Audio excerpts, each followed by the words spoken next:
بالكيس ده هتعملي احلى كفتة طعم ومتماسكة وخطيرة، والريحة هتجيب اخر الدنيا.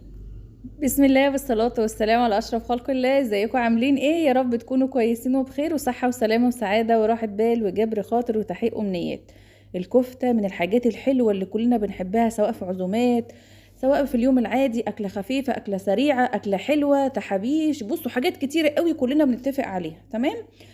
بعد بقى تجارب كتير قوي في الكفتة، فالكيس ده بجد اختراع اختراع اختراع. طعم ومكونات وتماسك وريحة وحاجة كده خطيرة خطيرة خطيرة. الكيس بيتباع ب10 جنيه، اسمه أبهار عند أي عطار. تمام. الكيس بيكفي معاكي لعمل كيلو من الكفتة. مش بتحتاجي أي إضافات خالص، غير يدوب بصلاية بس تبشريها، ولا أكتر ولا أقل. ولو بتحبي الملح بتاعها يكون، يعني في ناس بتحب الملح بتاعها يكون مظبوط شوية أو واضح معانا، فهتديها رشة ملح، ولا أكتر ولا أقل. الكيس ده عليه كل حاجة، كل المكونات جاهزة معاكي على الكيس ده، والتعليمات بتاعت الطريقة مكتوبة على الكيس. تمام كده. اللهم صل على سيدنا محمد. فانا جربته ومرات كتيرة مش مرة واحدة، فقلت لازم لازم اقول لكم على السر بتاع الكيس ده، لان بلاقي ناس كتير قوي الكفتة ما بتظبطش، الكفتة بتعضم معايا، بتفك مني. المشاكل الكتيرة قوي اللي احنا بنلاقيها في الكفتة دي. تمام.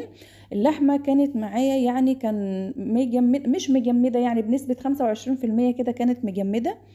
اللهم صل على سيدنا محمد. زي ما انتوا عارفين بيبقى نسبة 20% من اللحم دهن، عشان تطلع طعمها حلو وطرية وجوسي، وما تبقاش قاسية او محجرة معاكي. شوفوا انا ما ضفتش اي حاجة خالص على كيلو اللحمة، غير بشر بصلاية كبيرة، والكيس اللي انا ضفته. تمام. اللهم صل على سيدنا محمد. ادي الاضافات اللي انا ضفتها معايا. تمام. وهبدأ ان انا اعجنها. عجن الكفتة من الخطوات الأساسية قوي قوي معاكي ان انت تعجني الكفتة. يعني بتفضلي حوالي ربع ساعة كده لحد لما تصمغ معاكي وتعمل الخطوط اللي هو العرق بتاع اللحمة ده، عشان ما تفكش معاكي. الطريقة دي انا بعملها بقالي كتير قوي قوي قوي، استحالة تفك، استحالة. وحتى لما بتكش مش بتكش كتير قوي، لا، النسبة اللي هي العادية لما بتنزل نسبة الدهون اللي فيها او السوائل اللي فيها. تمام كده.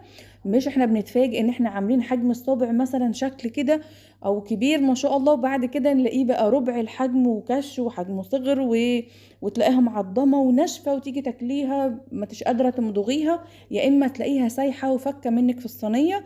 وكتير مننا عمل الكفته وحصلت معاه المشكله دي. لا، من النهارده بقى ما فيش مشاكل للكفته خالص.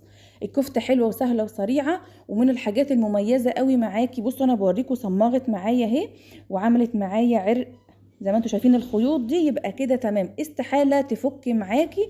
وكده انا اتاكدت ان هي كلها اختلطت واتجانست مع بعض، وكل الامور كده بقت تمام. البصل والكيس اللي احنا ضفناه اللي هو ابهار، الكيس ب10 جنيه، وهتلاقيه متوفر في اماكن كتير. بس نصيحه مني، في منتجات تانية بشركات تانية باسماء تانية انا جربتها مش حلوة، بتضيع طعم الكفتة، وبتحسي ان البهارات الكتيرة والخلطة الكتيرة اللي في الكيس بتضيع طعم اللحمة. لا، هي دي المكونات بتاعتها حلوة ومناسبة، وبحس بطعم اللحمة، بحس بطعم الدسم اللي فيها، ما بتغطيش عليها. لا ابدا، اللحمه طعمها حلو، تحسي ان انتي بتاكلي في كفته فعلا زي اللي بتاكليها بره في اي واحد بتاع مشويات كبابجي بره. بتشم الريحه والدخانه وانت معديه من قدام اي مطعم. حاجة كده خطيرة بجد، هتعتمديها واستحالة تغيري الطريقة دي بعد لما تجربي الطريقة بتاعتي. بدأت كده اسمي بسم الله. طبعا احنا ممكن نعملها ونفرزها في الفريزر، نشيلها بقى لعزومات، لوقت يكون مستعجلين بنجيب مثلا حاجة الشهر، وجبت كيلو لحمة او 2 كيلو لحمة، وببدأ ان انا اشيل الكفتة معايا في الفريزر، اطلعها في اي وقت. انت سواء انت ست بتشتغلي، او سواء انت بتحبي تحضري حاجتك وتركنيها لاي وقت تطلعيها فيها على السريع. في مننا كتير، وانا من الناس بحب اعمل تجهيزات مسبقة للحاجات عندي في الفريزر، ووقت ما كنت تعبانه او مش عايزه اشتغل او مش عايزه اعمل حاجه، او الحاجات ان هي توفر عليا ان انا اتعب يوم او يومين في الشهر، وبعد كده يبقى عندي الوقت كويس ومناسب للتفرغ لحاجات تانية للولاد. واحنا كمان بقى في الايام المدارس، فطبعا كلنا بنحضر بقى عشان الدروس والتمرين وكمان المدرسة والحاجات الكتيرة اللي احنا بنتعب فيها دي. فأي تجهيز مسبق هيفرق معاكي وهيوفر عليكي وقت ومجهود.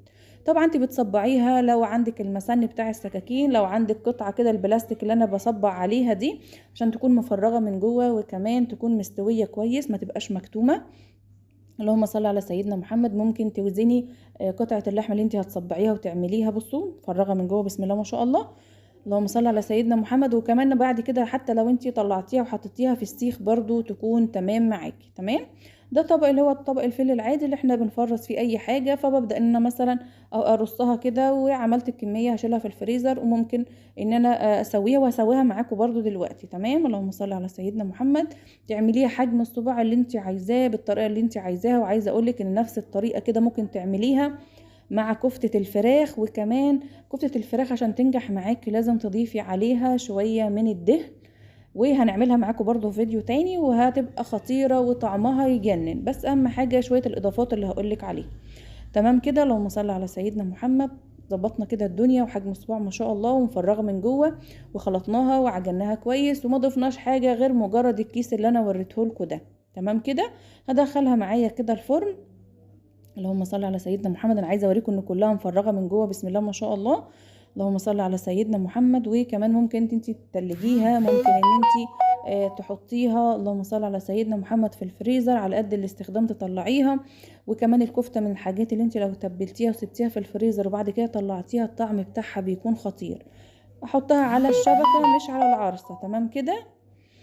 اللهم صل على سيدنا محمد. وبسيبها بقى تستوي خالص، ولو احتاجت شوية مية بسيطة بزود لها، وما بضيفش اي مادة دهنية، لان هي بتنزل الدسم اللي فيها وبتنزل الدهون اللي فيها وخلاص. وشايفينها بتلمع وجميلة ومتماسكة وخطيرة وفي نفس الوقت طرية. والطعم بتاعها والله العظيم جربوها على ضمانتي، خطيرة وحلوة قوي قوي قوي. وحجمها زي ما انتم شايفين مش كش قوي. رب اتمنى تجربوها وتعجبكم. بحبكم في الله، ومع الف سلامة.